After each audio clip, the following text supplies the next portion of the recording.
This podcast, An Evening with Orion Samuelson, was sponsored by the Friends of the Kankakee Public Library. It was recorded before a live audience at the Kankakee Public Library on Tuesday, March 12, 2013. The podcast was edited by Stephen Bertrand. The theme music, Tassiologists, is by Nicholas Garcia. The program is approximately 50 minutes long. Thanks for listening. Well, thank you. I'm honored that so many of you are not watching college basketball on TV tonight and that you decided to come to the library and spend a little time as we talk about, first of all, I have to tell you, I'm a broadcaster. I make my living talking. I am not a writer. And 10 years ago, I couldn't even spell author, and now I are one. And it has been just a real fun experience. Because I'm not a writer, literally, but I am a talker, and just about everything you hear me do on the air has not been written, it's ad lib. So I'll talk a little bit about the book. I won't tell you why after one of my flights in Air Orion, my pilot added to the bill $5 for a new pair of jockey shorts. You'll have to read that in the book to find out why he needed a new pair of jockey shorts. And a few other items in there about Wally Phillips and Uncle Bobby and Max Armstrong and many great talents that I've had the opportunity to work with over the years. Because when I came to Chicago from Green Bay in 1960, I thought I'll stay 5 years because I'm a farm kid. Grew up on a dairy farm in Wisconsin.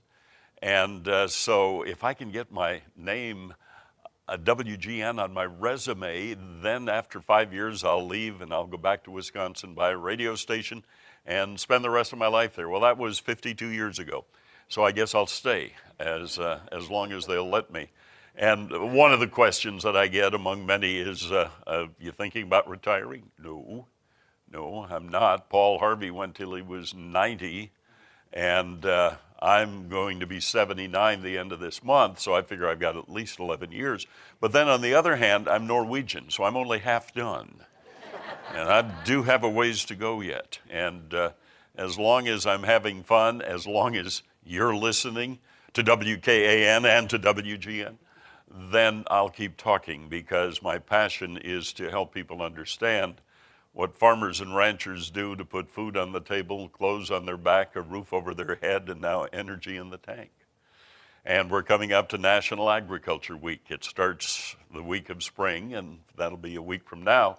And Tuesday, I'll be in Washington for the kickoff in our nation's capital to National Agriculture Day. And we'll be emceeing a noon luncheon in the Capitol building and then a formal dinner in the patio of the Department of Agriculture headquarters on Tuesday night of next week. And we'll pay tribute to what I call the most important minority in the world, the less than 2% of the population of the United States that feed the world and feed many of us better than we deserve to be fed. And I'm guilty of that because I enjoy what they do. But every opportunity I have to help people understand why farmers do what they do is my greatest satisfaction. It really is. Now, in case I say something tonight that upsets you, I will tell you this. Grew up on the dairy farm, getting up at 5 o'clock every morning to milk cows, and finally when I got to be old enough to even dare talk back to my folks, which in my case was about 18 or 19, and I've raised 2 kids, and you know now it's 9 or 10 when they start talking back to you, and maybe sometimes earlier. But finally I said to my dad, I'm not going to spend the rest of my life getting up at 5 o'clock in the morning to milk cows. And so I left and became an agricultural broadcaster.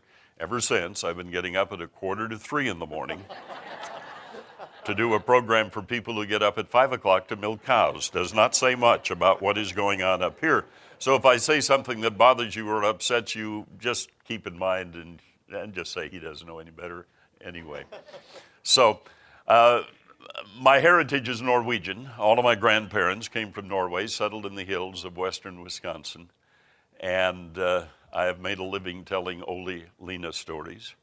And so you may get, well, as a matter of fact, just about anything reminds me of an Ole Lena story, so why don't I get one or two out of the way right now? Because for the last 4 years, all we've been hearing out of Washington is we have to go further to help the housing industry. We have to go further to help the automobile industry. We have to go further to help the banking industry. We have to go further. Reminds me of a story. Westby, Wisconsin. That's near La Crosse on the banks of the Mississippi, 30 miles from where I grew up. And when my folks sold the farm in the mid-60s, they retired in Westby. Town is so Norwegian, the dogs bark in Norwegian. It's totally Norwegian. And that's where Ole and Lena live. And after a 22-year courtship, they got married. And they decided to drive to Minneapolis for their honeymoon. So they're driving up the highway along the Mississippi. They get about 30 miles south of Minneapolis, and Ole finally gets up nerve to take a hand off the steering wheel. He puts it over on Lena's knee and kind of tickles her a little bit. And Lena looked at him and grinned, and she says, Ole, she says, you can go further. And Ole drove to Duluth.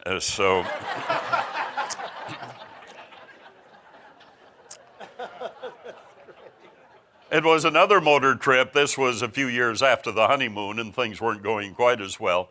And as they were making the road trip from Westby to Dubuque, they got into a discussion that led to an argument that got really nasty, and if they weren't driving, probably would have led to fisticuffs.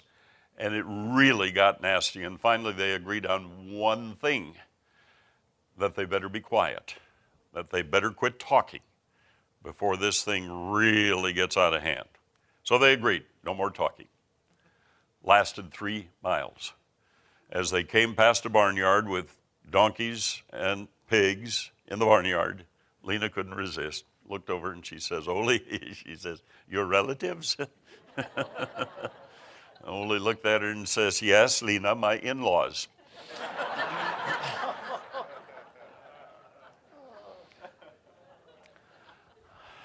Just a few words about the book.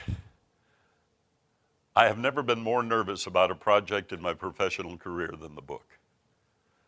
Scared to death that people would find it boring and say, why did I spend that money? It really troubled me. And the book came off the printing press on the 1st of November. And I'd say over the last 2 months, I'm really feeling good because we've done a lot of book signings. And, of course, my friends would say nice things about the book, but I'm hearing from people I don't know all over the country who are saying nice things about the book. And 2 things. If they're my age, the mature generation, not older, but the mature generation or experienced generation, I've had quite a few folks say, now when my grandkids ask me what life was like on the farm when I was growing up, I just tell them, read Orion's book, because that's what it was like. Growing up on a farm without electricity, without running water, without a telephone, no indoor plumbing. Dad didn't think you should go to the bathroom in the house, for heaven's sakes. That was for the outhouse, or as we used to call it, 3 rooms and a path. And going from that into the career that I've had the opportunity to do, and all of these things that are in the book are basically there as memories for people of my generation. But the title of the book and the premise of the book is directed to young people. Because the title is You Can't Dream Big Enough, and that's based on my personal experience. And I don't say any of this to brag, but I say it to make my point with young people, FFA 4-Hers who I get to work with, and I was a member of both of those groups when I was a youngster. But you can't dream big enough. You cannot imagine what is out there in this big, wide, wonderful world waiting for you. Sitting on a 3-legged milking stool, and there are some dairy farmers who go up and say, what do you mean 3 legs? I had a 1-legged milking stool. I needed 3 legs, okay, if that's okay with you. Anybody here milk cows? Oh, yeah. How many of you are milking cows today? Yeah, just like me. Didn't want to do it anymore. Didn't want to do it, and so we left. But sitting on that 3-legged milking stool on a cold January morning in that dairy barn in Wisconsin, I could not have dreamed that I'd be standing here in the Kankakee Public Library tonight talking to you about a book I have written. Could not have dreamed I would visit all 50 states, 43 countries with a television crew to look at agriculture in other parts of the world, meet 7 presidents, go to dinner at the White House, and interview and work with secretaries of agriculture going back to Ezra Taft Benson in the Eisenhower administration in the 50s. But even back beyond that, having the opportunity to interview Henry Wallace, who was Franklin Roosevelt's secretary and also vice president, and a pioneer in the development of hybrid corn. I could never have dreamed I'd have these opportunities. And to look back, I list some of those events and activities in the book to tell young people, you can't dream big enough. There is just so much out there. And in agriculture today and agribusiness, we've identified at least 300 different career opportunities. Everything from designing farm tractors to checking food for safety, to transporting, to marketing, to traveling the world to sell the goods that we produce, because one of the things you have to remember, 95% of the world's population lives outside the border of the United States, 95%. And with the ability of our farmers to produce today, there is no way we can consume everything they produce. And so a good part of what they produce goes all over the world.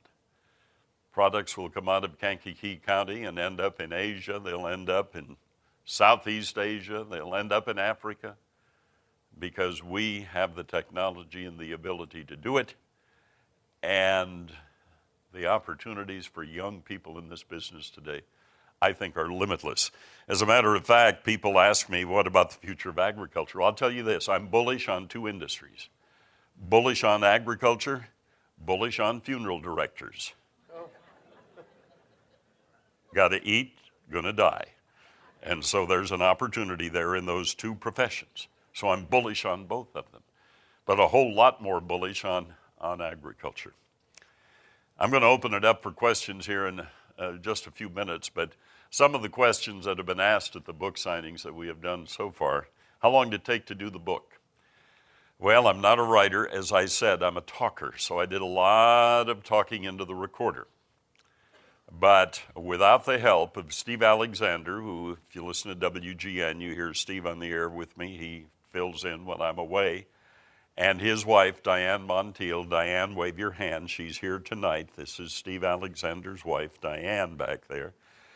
Without those 2 people, the book wouldn't have happened, because a year ago, January, Max was talking one morning on the air about, well, Samuelson better start writing his book. Actually, there was a collaboration between my wife, Gloria, and Max, because for 20 years or more, I do a lot of speaking, and when I finish, people come up and say, my golly, with those stories, you ought to write a book. And I say, no, I'm not a writer. But yeah, I started thinking about it, and then started talking about it, and then started thinking, okay, I have 2 grandchildren, and I ought to put something down so that when I'm not here anymore, they'll know what their granddad did. And from that came a 400-page book with about 24 pages of photographs. And without the help of Steve and Diane, it never would have happened, because I put the words into a recorder, they put the words onto paper, and it's me talking, telling the stories that are there. And the people who write books for a living, who are authors for a living, are astounded when I tell them we started last April and the book came off the press November 1st, which I guess, since I'm not a writer, I don't know, but I guess that's pretty doggone fast.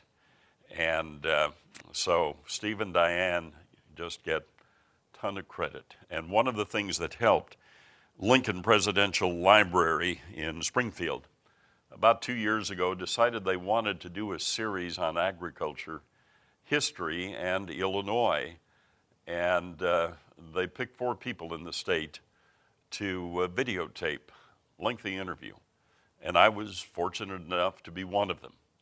and sat in front of a TV camera for 6 hours. Talked about growing up on a farm without electricity and all the modern technology of today, and then taking it all the way up to tractors that drive themselves and GPS from the sky and all that sort of thing. And so they had 6 hours of videotape that they then turned into a transcript, and that I was able to give Steve and Diane, and they were able to work off that. I don't know how many other interviews they listened to that I've done over the years, and then the written page would come and we'd proof it and say, okay, got to change this, got to change that. But it all happened very quickly. And then, of course, the prime mover and shaker, as I said, it was a collaboration between Max Armstrong and my wife, Gloria, and she went through the boxes of pictures and helped me select. And one of the things I did when I arrived at WGN September 26 of 1960, I started a daily diary out of a desk calendar. And every day I would write down where I had traveled, what meeting I had attended or spoken or emceed. I wrote down the name of every person I interviewed on radio that day, and the name of every person that was on my morning TV show that day. Have boxes of these desk calendars.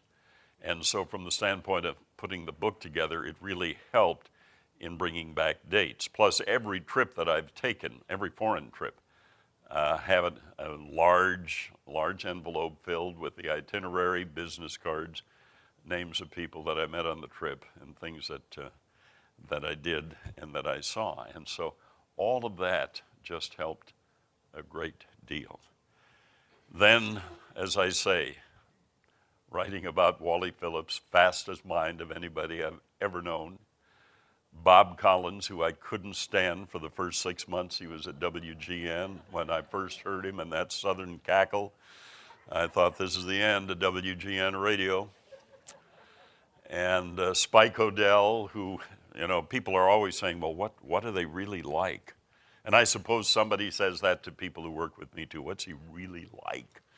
And with Spike Odell, what you heard was who he was. I mean, he was no different off the air than he was on the air. Greg Jarrett, Johnny B. hasn't been with me long enough for me to formulate any, well, the book is written anyway. And maybe that's best, too. I'm not quite sure. But Jack Brickhouse, Harry Carey, Vince Lloyd, probably the best baseball broadcaster I've ever known, Jack Quinlan, who back in the early 60s worked with Lou Boudreau and was killed during spring training in a car accident in Arizona. Still remember doing the eulogy on the WGN barn dance on that Saturday night. And then there's the barn dance. Because on the farm in Wisconsin, our station was WLS, the Prairie Farmers Station. And it was the station in the United States that did agriculture. Well, then on April 30th of 1960, overnight, they were no longer the Prairie Farmers Station. They became wonderful rock and roll WLS. And just deserted this whole farm audience across the Midwest. And so my timing was very good. I arrived in August of that year, and we took over pretty much the agricultural coverage with what was then called Country Fair, with Eddie Mumm and the Country Fair Boys and Elaine Rogers. And over the years, we had Dolph Hewitt and the Sage Riders, and we had Captain Stubby and the Buccaneers, and Lino Frigo and the Musical Wheels, and Eddie Vodica and Lola D, and a lot of great musical talent. And we would take the show on the road to county fairs and state fairs and farm progress shows and all of that. But working with Bob Atcher and Archie the Arkansas Woodchopper and Donald Red Blanchard, one of the funniest men I've ever known. And I did the barn dance as the announcer every Saturday night for 9 years in the 60s. And I heard the same Donald Red Blanchard jokes over and over and over and laughed as hard the last time I heard him as the first time. One of my favorites was he'd come out and say, you know, nobody could cook like my mother. The Army came close, but nobody could cook like my mother. And those are are some of the lines that I still remember from Donald Red Blanchard, the Johnson sisters, and Bob and Bobby Thomas, and all of the great talent. And then on the agricultural, the other thing is technology and broadcasting. When I arrived, we would go out to a county fair or state fair to do our live broadcast, and we'd take a large van filled with equipment and 3 engineers. And for 7 days at the Illinois State Fair, for 5 days at the Wisconsin State Fair, 3 days Indiana State Fair, we'd set up all of this equipment, the band was there, and we would do the show. Today, I have a little thing I hold in my hand, plug it into my computer, or if I'm out in the middle of a cornfield, put in a card, and if I'm in satellite reach, plug a microphone into it, and I can do a studio quality broadcast from right there. Now, the thing costs $3,400, but compared to a $400,000 combine, that still isn't very much. And it's amazing what it does. And now people say, well, we can never tell where you are, because I do some of my broadcasting from home in Huntley. I have a home in Arizona, and so I just carry that out there.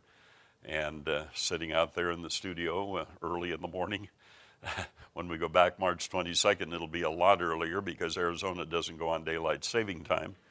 So instead of getting up at 2:45 Arizona time, we'll be getting up at 1:45 Arizona time to be on the air back here at 4:45. But it's just an amazing bit of technology in broadcasting that lets me do what I do. Back to the most important person in putting all of this together. She's here tonight, flew in the bumpy airplane ride as we came over in the snow squalls. But nice hand for Gloria, my bride. Gloria, stand up. Yes.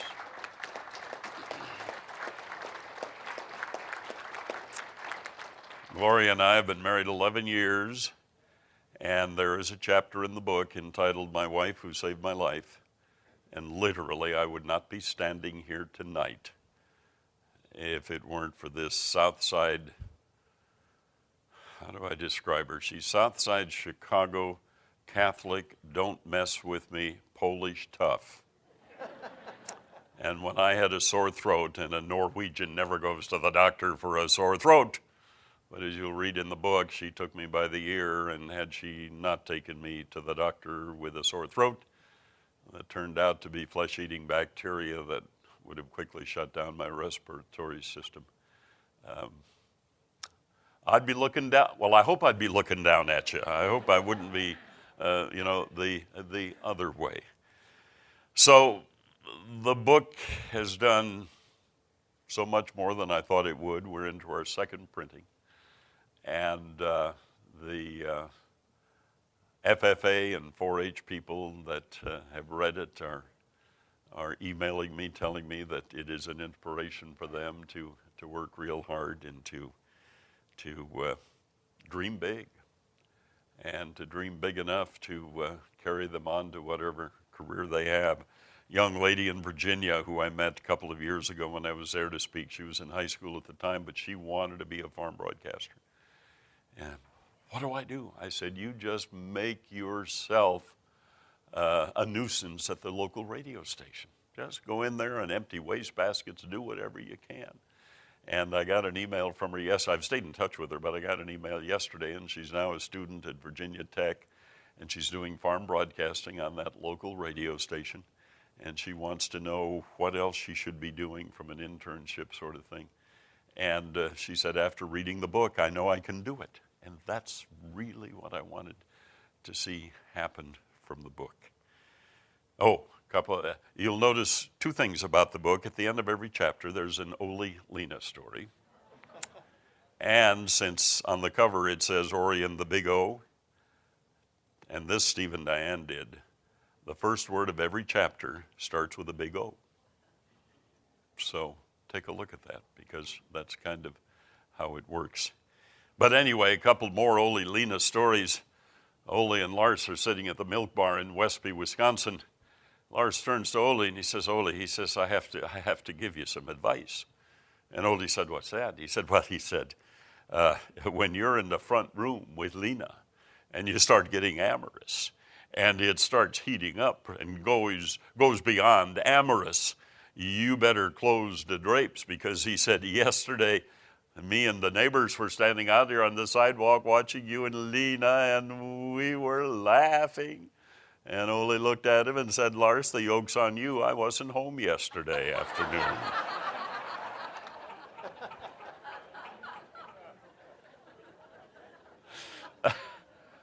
Ole and Lena finally split. And at the divorce court proceedings, they were talking about support financially. And the judge turned to Ole and he says, okay, he says, I'm going to give Lena $400 a month. Ole looked at him and said, that's really nice of you. I'll try to throw in $1 or $2 myself. And some people say, come on, is there really an Ole and a Lena? Yes, there is a Lena, but I know for certain there's an Ole. My grandfather was Ole Samuelson. He was not married to Lena. He was married to Jenny, who came over here from Tretten, Norway in 1872 when she was 8 years old. And she was part of the migration from Norway to the United States that sent 800,000 Norwegians over here from 1850 to 1925, like many other European countries, because the economy was so bad, jobs were so scarce, and America was the land of opportunity. And parents in Norway and all these other countries sent their young children away to America knowing they would never see them again. But they felt there was no chance for them there. And Gloria and I have led 9 tours to Norway, and we spent a lot of time on farms over there.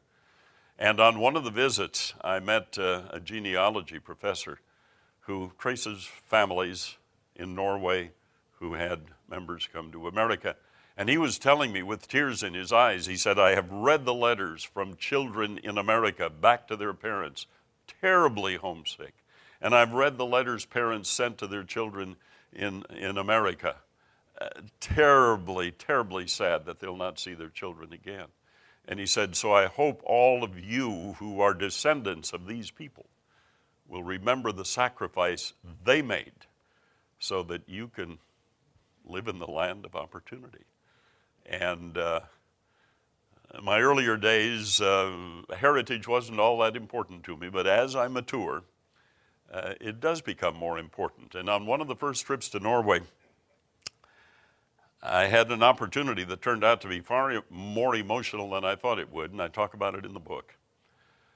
We arrived in a very narrow valley northwest of Lillehammer where the Olympics were held. It was a Sunday morning.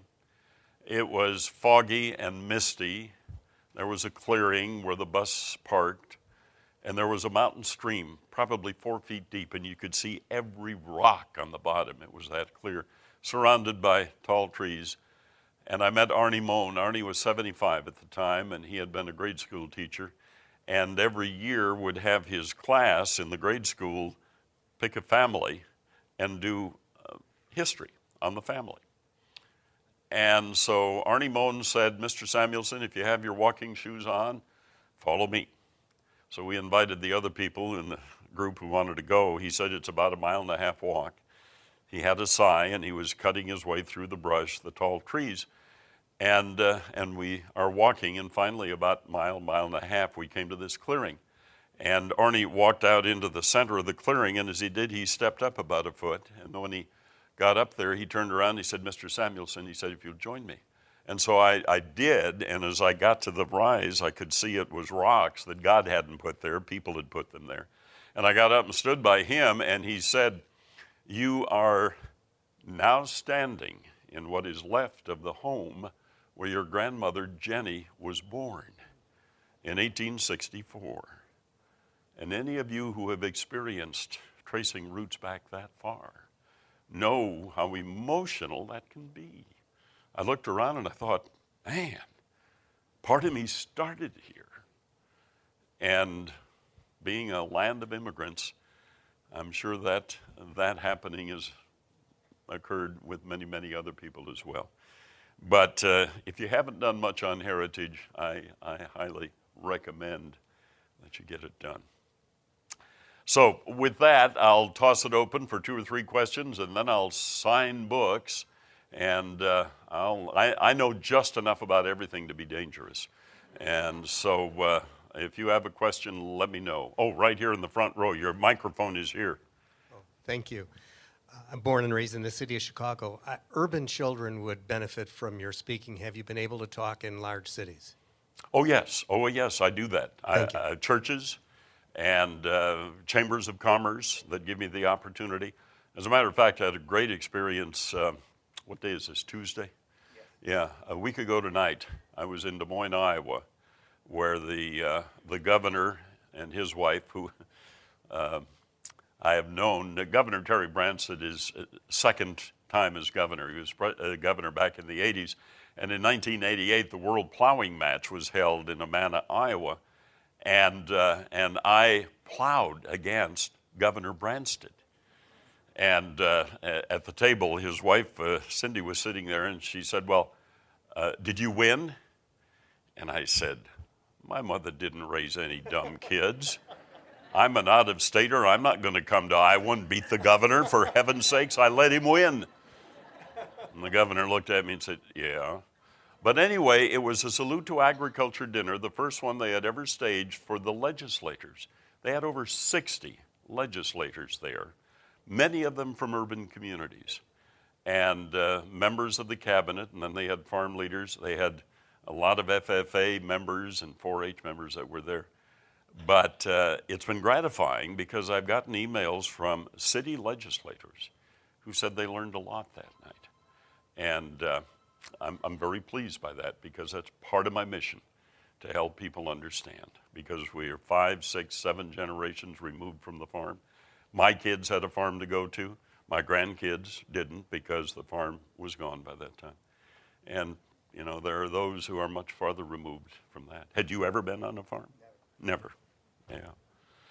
But food magically appears. Okay, back there. Stand up. I'm standing. You got to stand. Have you begun to think about your stock market prediction for the end of the year yet? Oh, I did that. Oh, you did it? Oh, I missed it. I do it on New Year's Eve before we break it. open the champagne. I'm sorry. Excuse me. Yeah. You weren't listening. You weren't. Get her name and address, please, and the mafia will be out there. Just like in Iowa, that's the mayor's secretary. Oh, so you're going to want to be nice. My prediction for the stock market on December 31st of 2013, it will close at 14,284. It's already above that, but I didn't share 3 or 4 lessons that I've learned in my life that are also in the book. And if you are in the marketing business, whether it's selling a house, whether it's selling corn, soybeans, gladiolus, or whatever else you sell, never forget this rule that I've learned after 60 years of covering the markets. Prices never go the same way forever. There is always a price correction. I thought I was wrong a couple of years ago on oil because I thought, oh man, that's going up forever. It hit $148 a barrel.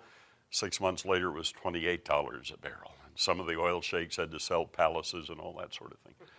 But prices never go the same way forever. And there'll be some corrections. And you know, people say, well, is this a guess you pull out of the air? Well, partially. But when you cover the markets every day, which I do, you tend to absorb material and information. And so all the uncertainties, and we've had to deal with the Eurozone crisis for 3 years. You know, just when things are going well, today, head of the Bundesbank in Germany said, oh, the Eurozone isn't out of the river yet. And so the Dow managed to close higher today to keep its string going, but the S&P and the NASDAQ did not. And we're going to do these bumps. But the other thing I base it on is what I feel is the percentage of gain or loss that we might see in the year. And I predicated my guess of 14,284 on a 9% increase in the economy. And 9%, pretty doggone good. And we're there already. Because for the year now, the Dow is up 10% and the S&P is up 9.5%. But it'll come back down. Because prices never go the same way forever. Any corn and soybean growers here? I hope you haven't got a lot of stuff from last year's crop in the bin. I know one guy who has $20 soybeans in the bin, and they'll probably be there for 5 years at least. But last summer, when the market was really going up to new record highs, and then some people said, soybeans will hit $20, corn will hit 10. I knew then it was going to turn around because soybeans were $3 away. There wasn't that much going on in the world that was going to push that market that much higher. So, trader at the Board of Trade, Uncle Julius, and I didn't write about Uncle Julius in the book, little Jewish fella, had been a trading member for 54 years, longer than anybody else. Uncle Julius about this tall, and every time I'd come down on the trading floor, Uncle Julius had come over, and he was a pure speculator. Made millions, lost millions in the grain market. And when he died at age 84, he left his $3 million to pet hospitals. He and his wife didn't have children. They did have dogs all their life, and so he left his $3 million to pet hospitals. But every time I'd come down on the trading floor, he'd come up to me and he'd say, Orion, he says, you got to tell your farmers 3 things. He said, first of all, tell them to quit trying to sell at the top of the market. Top is here and gone 3 weeks before you know that it was the top. And he said, secondly, if you think corn is going to $4, put your order in at $3.97. Because everybody else will be at $4 and the market will touch 4 and then all the sell orders will hit and bingo, it'll go down. So put it at $3.97 and you'll go to the bank. Always leave a little for the other guy. You'll go to the bank. And then the third rule that Uncle Julius gave me that summed up the first 2, remember in the market, there's always profit for the bulls, always profit for the bears, never any profit for the hogs. They go to slaughter. Something to remember. 2 or 3 other quick lessons learned, things that my 2 kids heard all their life. Find something you like to do so much you'll do it for nothing, and then do it so well you'll get paid for it. That's what I have done for 60 and a half years. I have not worked a day since I got into broadcasting. And my father gave me the best job description I'll ever get. Dad was a hardworking Norwegian dairy farmer, didn't say much when he did. You better listen. Didn't have much of a sense of humor.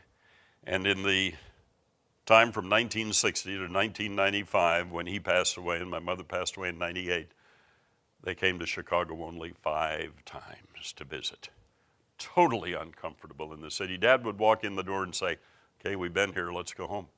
And meant it. So anyway, I had him sit in the station in the studio with me for the full hour of doing country fare, used every big word I'd ever learned, and talked all the radio talk I could with my engineer and producer behind the glass.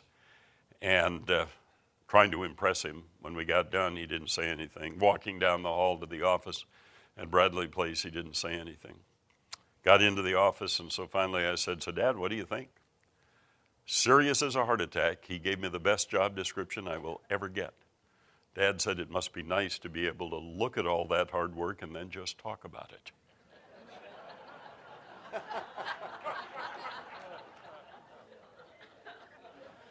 That's what I do. My job description. And 2 lessons from him, because both he and my mother, of course, were adults in the Depression.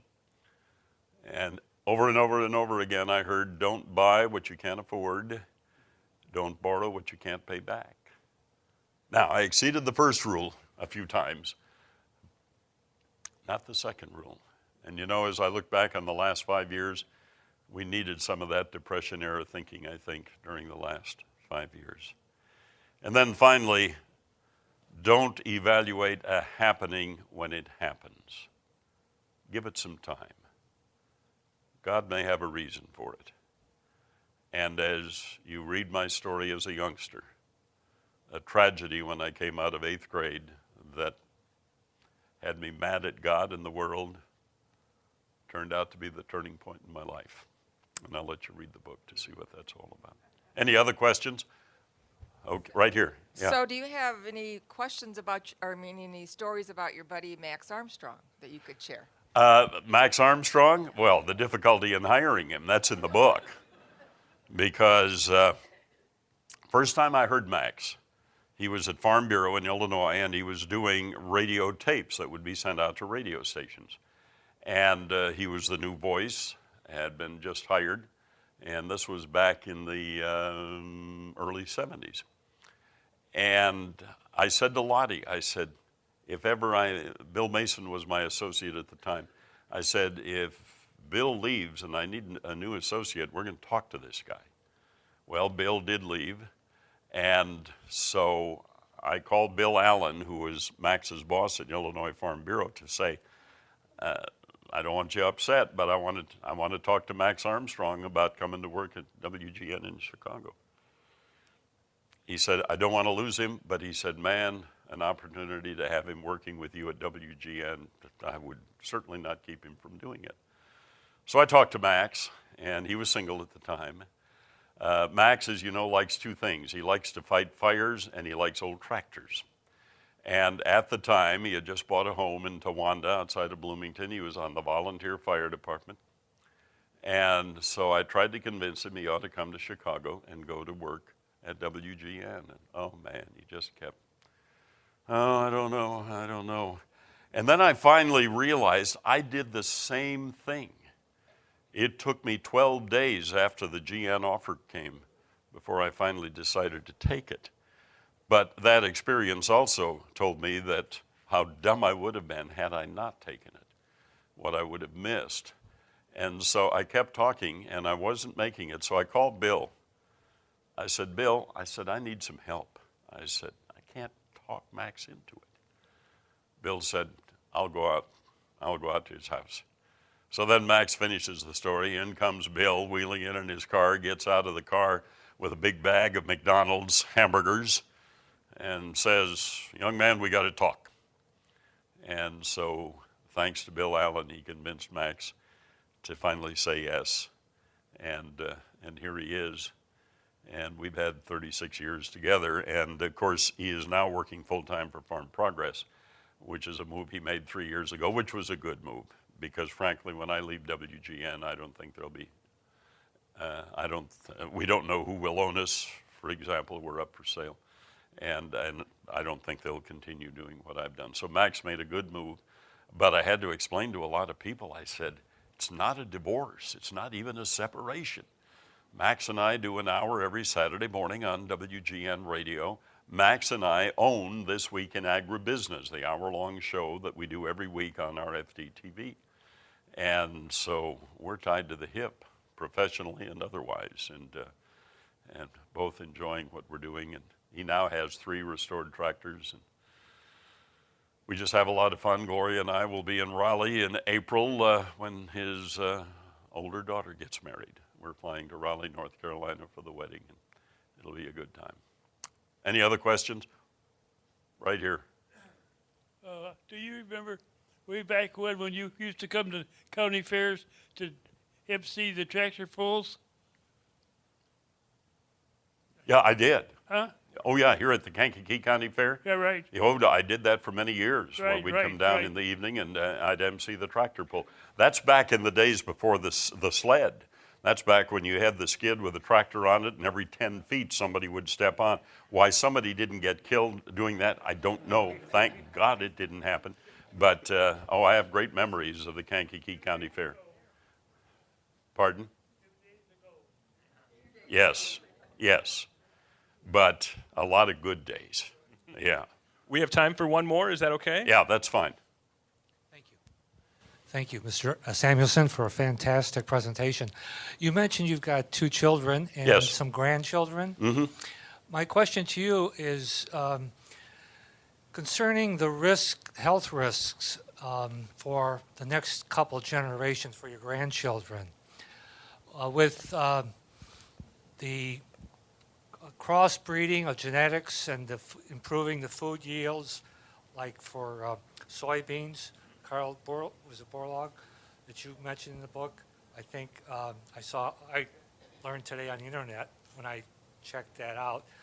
Anyhow, they're doing all these genetic engineering where they're altering and mixing things that some people might say are unnatural. But for our health and the health of your next kin in the next few generations, are there any risks that you see? There's a risk to life.